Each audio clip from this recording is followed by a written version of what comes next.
Hello. Hi. Welcome to my face. This is what I look like. I had a wisdom tooth pulled yesterday, so I might talk a little bit funny. I might look a little bit funny. I don't know. I don't think I do, but maybe I do. Anyway, also green screen. Very cool. There's this line here. Ignore that. It's actually I could maybe make it go away. That's not too bad. That's not too bad. Okay, so we've got the Myers-Briggs 16 personality test in the background here because bad YouTuber and content. Yeah. Yeah, I spent about 7 hours today trying to make content in The Sims. It just all went bad. It just all went bad. I'm sorry. I've had an absolutely terrible week. My lack of tooth is really hurting me. Wisdom teeth are a murder to pull out. The dentist was not good. The dentist was not good. She elbowed me in the face, then she leant her hand in my eye. Yeah, it was not great. So painful. I also worked 13 hours without any break of any shape or form, like no lunch break, no toilet break, no any break at all.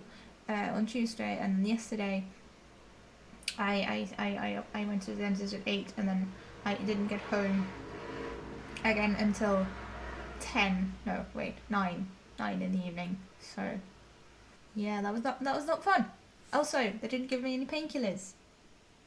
So working an 7-hour shift with no painkillers after pulling a wisdom tooth. 0 out of 10 do not recommend. Very bad. So just don't. No. Just no. Let's just start. Oh. Okay, sorry. I was like, it just does not work either. It does, it's fine. It's fine. You enjoy vibrant social events with lots of people. Sorry if there's noises of cars, wind, birds, any of that. I have the door open because it's so hot. I mean, I'm a Norwegian. It doesn't take much to make me boil or burn. But it's very, very hot now. Very hot. So the door is open for a healthy breeze. You enjoy vibrant social events with lots of people. Nope. You often spend time exploring unrealistic yet intriguing ideas. Yeah, your travel plans are more likely to look like a rough list of ideas than a detailed itinerary. That's how you say that word? Itinerary? Hopefully. No, if I could have a trip, like if I could go on the trip, just as a practice run before going on the actual trip to have fun, I would do that every single time. I'm very, I plan a lot. And then often everything just falls so far short of the plans that it not good. So I'm working on that. Also, I'm hungry. I'm starving. I haven't eaten since breakfast and it's now 4. But we're gonna carry on. I'm gonna do this first. Bad YouTuber. Bad. I've been told off by a friend for being too hard on myself. But oh well. You often think about what you should have said in a conversation long after it's taken place. I used to do this so much, but I don't do that much anymore. Sometimes, if I have a sick burn, I'll think about it afterwards. I'll go on this side. If your friend is sad about something, your first instinct is to support them emotionally, not to try to solve their problem.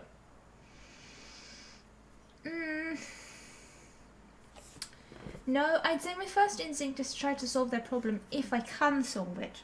But if I know that I can't really solve the problem, or if it's really, really hard to solve the problem, I'll probably go for emotional support, because there's nothing more annoying.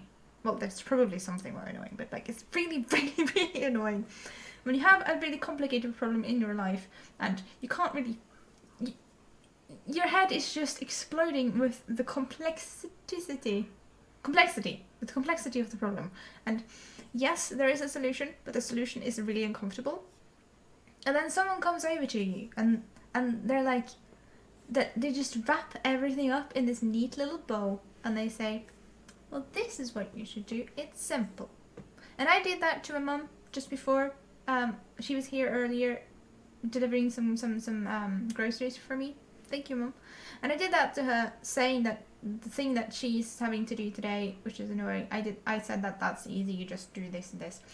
Sorry about that. I still sometimes do it, but I try not to do it. I try to give emotional support, but then again, I'm very bad with other people's emotions. So, ooh, that was painful. Ooh. Wisdom teeth. I mean, why?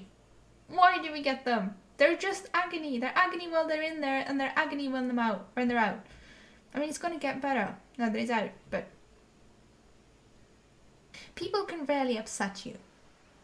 No, they can upset me with saying things about my life choices, not about my appearance or like my personality. That doesn't really bother me anymore. For instance, if someone went over to me and called me fat, I am comfortable enough with myself to think that, yeah, I'm a little chubbier than I would like to be. I've packed on a few pounds, which is not ideal. But I also know that I'm not fat. So, yeah, that wouldn't really bother me. But if someone said, you messed up your life by doing this or this or this, that does bother me because it's kind of true. I mean, depending on what they say, obviously. So, people can really upset me. I'll say disagree. You often rely on other people to be the ones to start a conversation and keep it going. Yes. I can start a conversation if I have to. Like at work, I'm a different personality. I put on like a front where I am more outgoing, where I talk to people, where I can keep a conversation going. But if it goes beyond sort of the simple stuff, then I just fail. And if I have to talk to actual people and like be myself, then I also fail, because myself is not a person who can do that. My persona can do that, but not me. That's kind of how it is, yeah. If you have to temporarily put your plans on hold, you make sure it is your top priority to get back on track as soon as possible. To a point, to a degree. Yeah, no, actually, yeah. Yes, I do that, because I know that if I wait too long, that I don't want to do it anymore. Hate it. Go away. So, yeah. You rarely worry if you made a good impression on someone you met. That's true. I don't think I've ever worried about that in my life. I don't care. It would be a challenge for you to spend the whole weekend all by yourself without being bored. Nope. You are more of a detail-oriented than a big picture person. More of a detail-oriented than a big picture person. I don't really know what that means, so I'm gonna say, yeah. You're very affectionate with people you care about. Nope. Nope. No huggy, no kissy, don't like any of that. Nope. You have a careful and methodical approach to life. Yes. You're still bothered by the mistakes you made a long time ago. Yes. I mean, at parties and similar events, you can mostly be found further away from the action. Yep. I'll be the person in the corner petting the dog, or the cat, or the guinea pig, or the hamster, or the ferret. Any animal, I'll be petting it. And if there's no animal, I'll be the person who takes a book out of the shelf and reads it. Yeah. Don't invite me to parties. I'm not fun. You often find it difficult to relate to people who let their emotions guide them. No, but also yes. I don't have a problem with people letting their emotions guide them. The problem I have is that I don't understand their emotions. Like in a given situation. If someone reacts in a situation with sadness, where I would react with anger, I am confused. If they react with anger, where I would react with anger, then I can relate. So, I'll say I find it difficult. I'll say disagree, but slightly. When looking for a movie to watch, you can spend ages browsing a catalogue. Yes. I don't like movies. I don't like movies. I especially don't like watching new movies. Like, you know, if I have to watch a movie that I haven't seen before, I'll spend ages and ages and ages trying to find the perfect movie a movie that I know will be good. Because the thing with movies is that they last a long time. They last like 2-3 hours, and that's 2-3 hours that you're gambling on not wasting. Because you don't want to waste time. I hate wasting time. It's so annoying. Like, sure, I can waste time doing something fun, but then it's not really wasted time because I'm doing something fun.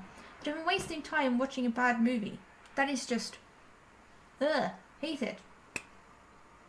So oftentimes I will rewatch old movies. I have a library now of movies that I know that I like. So I'll just rewatch that. I'll watch, I don't know, National Treasure like 1,500 times, or National Treasure 2 1,500 times, or the Indiana Jones movies 1,500 times, or the MacGyver movies. There are MacGyver movies. There's 2 of them. 1,500 times, rather than watch a new movie. Just because I don't like gambling. It's very stressful. You can stay calm under a lot of pressure. I'd say yes, as long as it's pressure that a person can handle. But if it's pressure that goes beyond what a person actually can handle, then no. Then I die, basically. It's blue screen of death. It's bad. It's bad. So, yeah, up to a point. I feel like a lot of this is up to a point. Probably why they have a graded system. When in a group of people you do not know, you have no problem jumping right into their conversation. Disagree. When you sleep, your dreams tend to be bizarre and fantastical. Definitely. And also tend to be nightmares where everybody dies. Fun? No. Not fun. Not fun. I also had a nightmare where a really, really creepy evil thing was after me, and I woke up, thought I woken up, and it was sitting in the corner above my bed, like sitting there watching me, and I got so freaking scared, and I like rushed back into my bed, like up against the wall, and then I actually woke up, and I was still sitting against the wall, and I didn't know whether I'd woken up or the creature just disappeared and it was elsewhere. That was terrifying. Oh, and another time I woke up and it was really, really creepy and dark and everything, and I when I woken up, I felt like someone put their hand on my shoulder like this. I was lying like this, like I always do, and then it felt like a hand, like someone fully put their hand on my shoulder, and I freaked out and I went to turn on the light, and the light bulb went out, like it was full on exploding, so that was terrifying. In your opinion, is it sometimes okay to step on others in order to get ahead in life? No. If everyone had the mindset of don't step on others to get ahead in life, then we wouldn't have like bad things like wars and stuff. So no, definitely not. Be nice to people. Be nice to people. You are dedicated and focused on your goals, only rarely getting sidetracked. This is true. If I am left to myself. If I am by myself, I can easily work like 12 hours one day, 12 hours the next day. No problem. I just work and work, occasionally stopping to maybe eat something. You know, but I do get quite easily sidetracked by other people, but I feel that's beside the point. Maybe wrong, but if you make a mistake, you tend to start doubting yourself, your abilities and your knowledge. Depends on the mistake, but yeah, a little bit, yeah. When at a social event, you rarely try to introduce yourself to new people and mostly talk to the ones you already know. Yep. You usually lose interest in the discussion when it gets philosophical. Yeah. If it starts out logical, it should stay logical. We're talking about logical things, we're talking about facts. If I sit here and talk about facts, and then you come in and say, well, maybe clouds are purple. Well, clouds can be purple. Well, it's the light from the sun reflecting on the clouds. Yeah, excellent example. Way to go. Well explained. 10 out of 10. You would never let yourself cry in front of others. True. I cry in front of my mother. And I have cried in front of my best friend, I think. And in front of my dad like once, maybe twice in my adult years. And I once cried in front of my brother. So I have let myself cry in front of others, but I try not to because I know that it makes people uncomfortable. I would be uncomfortable if someone cried in front of me. That's not to say that you can't cry in front of me. Please, if you feel like crying in front of me, do. Go ahead. But I will be uncomfortable and I will not know what to say and I will be awkward. So just yeah. But yeah. If you feel like crying, cry. It's fine. You feel more down to place... What? Oh, you feel more drawn to places with a bustling and busy atmosphere rather than to a quiet... No. Give me quiet and intimate, please. Well, quiet. Intimate makes me feel a little bit awkward, but quiet, yeah. You like discussing different views and theories on what the world could look like in the future. No, don't need to know about that. I mean, the way we're going with global warming and trash everywhere, it's not going to be great, is it? If we don't nuke it, then we're going to drown the world in garbage. And if we don't drown the world in garbage, we're going to heat it up to the part where it's boiling and we're all drowning. So, when it comes to making life-changing choices, you mostly listen to your heart rather than your head. Ugh. I'm just gonna go in... I know I'm not supposed to go in the middle, but I don't know. I've done extremes of both. Nothing worked. Neither worked. So I think in the middle is actually a good way to go. You cannot imagine yourself dedicating your life... No, wait. You cannot imagine yourself dedicating your life... Yeah, that is... to the study of something you cannot see, touch, or experience. That's very true. I don't like things that I can't see, touch, or experience. You usually prefer to get your revenge rather than forgive. I do lean towards revenge. That is. You often make decisions on a whim. On a whim. Nope. I'm from the south of Norway, and there's a saying about southern Norwegians that we are very spontaneous. As long as you have a chance to think about it. The time you spend by yourself often ends up being more interesting and satisfying than the time you spend with other people. Yes. You often put special effort into interpreting the real meaning of the message or song of a movie. No. You always know exactly what you want. No. Well, kind of. I have a good sense of what I want, but sometimes my brain just shuts down. For instance, if I'm stressed and someone asks, do you want this or this? Can't. Don't work anymore. Out of operation. No. You rarely think back on the choices you made and wonder what you could have done differently. No, I do that a lot. When in a public... my tooth! Well, my lack of tooth. When in a public space, you usually stick to quieter and less crowded areas. Yes. Not so quiet that I might be kidnapped or attacked or robbed or anything like that, but just quieter, yes. You tend to focus on present realities rather than future possibilities.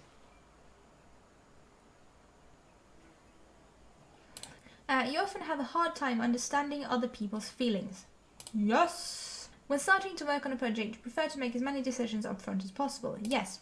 When you know someone thinks highly of you, you also wonder how long it will be until they become disappointed in you. No? That doesn't sound like anything I've thought about ever. You feel comfortable just walking up to someone you find interesting and striking up a conversation? Absolutely not. You often drift away into daydreaming about various ideas and scenarios. All of the time. You look after yourself first and others come in second. No. I come in second or third or fourth or fifth or sixth or last. Yeah. I've tried to get better about it, tried to focus on myself a little bit more, but if the option is either take some time off and just relax, or for instance go and dig a lot of stuff at my dad's, then I'll go and dig a lot of stuff at my dad's. But I also like digging a lot of stuff at my dad's, so I'm fine with that. Even when you have planned a particular daily routine, you usually just end up doing what you feel like at any given moment.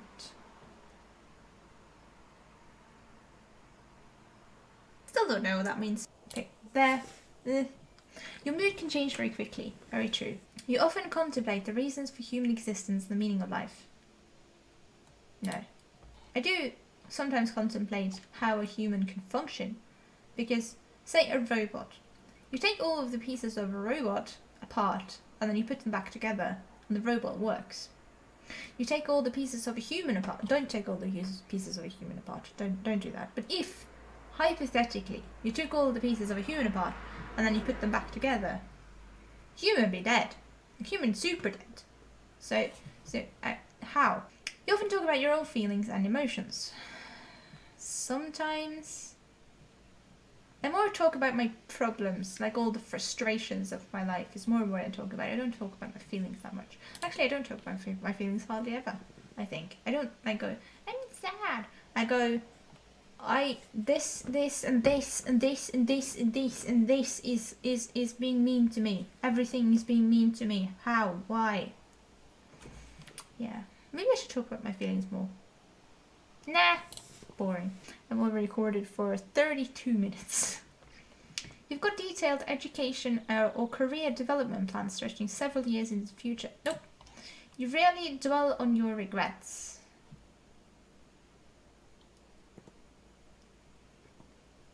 I do dwell on them.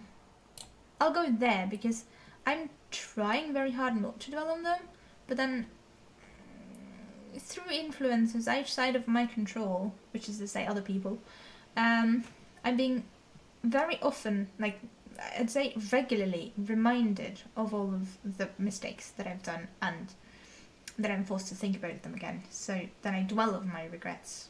It's kind of like I put my regrets to the side, my mistakes and my regrets, put them aside and focus on the here and now and maybe the future a little bit, and then other people come in and say, well, all of that, and then I go, oh yeah, you're right, all of that, yeah, all of that.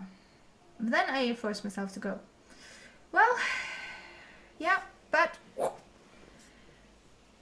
here and now, future a little bit, and I make myself feel better, and then other people come in and kind of go, well, all of that, and then the cycle continues, where I go, yeah, all of that. So yeah, it's just that's how I dwell on my regrets. I try not to, but stuff. Spending time in a dynamic atmosphere with lots of people around quickly makes you feel drained and in need of getaway. Yes. You see yourself as more of a realist than a visionary. Yeah. You find it easy to empathize empathize. Yeah, empathize with a person who has gone through something you never had. Nope, no idea how that works. Your personal work style is closer to spontaneous bursts of energy than to organised and consistent efforts. Well, I'd say organised is completely out of the picture. Go away. Consistent efforts, that can stay, and bursts of energy can stay. So mostly it's I get a burst of energy, whack, and then I just work until I'm interrupted, and then just so, and that meant stopping, if that wasn't clear. But I do need a spontaneous burst of energy to start. Your emotions control you more than you control them. Yeah, I can't control them at all, so I guess yeah. After a long and exhausting week, After a long and exhausting week, a fun party is just what you need. No. No, I can't think of anything I'd need less. You frequently find yourself wondering how technological advancement can change your everyday life. No, never think about it. Never think about it at all. You always consider how your actions might affect other people before you start doing something. Not always, but I try to do that. Sometimes I forget. Sometimes it was dust in the air. Sorry. Sometimes I forget. Sometimes I think about it, and then I just don't see that it's going to affect other people. So, like I'll think, no, this is fine. This is not going to affect anyone, and then I do it, and people are just like, dude. So, sorry. You still honor the commitments you made, even if you have a change of heart. No. Yes. Depends. You rarely feel insecure. I say, yeah, I do really feel insecure. I think I'll even go there. I've come a long way. Yeah. Oh, result! Oh, I'm a logistician. Is that good? What happened with his shirt? I'm 100% introverted. Oh, that's great. That's very accurate. Very accurate. Yeah, 100%. Wow. Also, 63% observant. Not entirely sure what that means in energy style, but yeah, sure. I'm also more thinking than feeling, but sort of midway, sort of midpoint. That is, I'd say I'm more thinking than feeling. Yeah, probably more like 60-something% thinking. I don't know. Tactics. This trait reflects our approach to work, planning, and decision making. What? 64% judging. Yeah, I'd say I'm more judging. That sounds right. Identity. More turbulent and assertive, but sort of right in the middle. That sounds pretty good, yeah. Ooh. George Washington is good. Anthony Hopkins is good. Not so sure. More Angela Merkel? Alright, yeah, sure. Me and Merkel, we can be like this, that's fine. Strengths and weaknesses. Let's just go right to the good stuff. Honest and direct. Yes. Integrity is the heart of the logistician's personality type. Emotional manipulation, mind games, and reassuring lies all run counter to logisticians' preference for managing the reality of the situation they encounter with plain and simple honesty. Hey? Surely there's an easier way of saying that. But yeah, I guess emotional manipulation, mind games, and reassuring lies all. Strong-willed, dutiful. Logisticians embody that integrity in their actions too. What?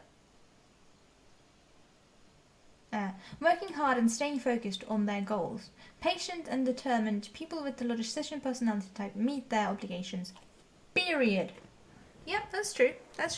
If I say I'm going to do something, I will do it. If someone expects me to do 100%, I'll do at least 100%. Yep. Very responsible. Logistician's word is a promise, and a promise means everything. Yeah, it does. Logisticians would rather run themselves into the ground with extra days and lost sleep than fail to deliver the results they said they would. Again, true. Very true. I mean, yeah, things seem to collapse around you. It seems like the world is a burning heap of fire. But you just need to get on with it. Just get on with it.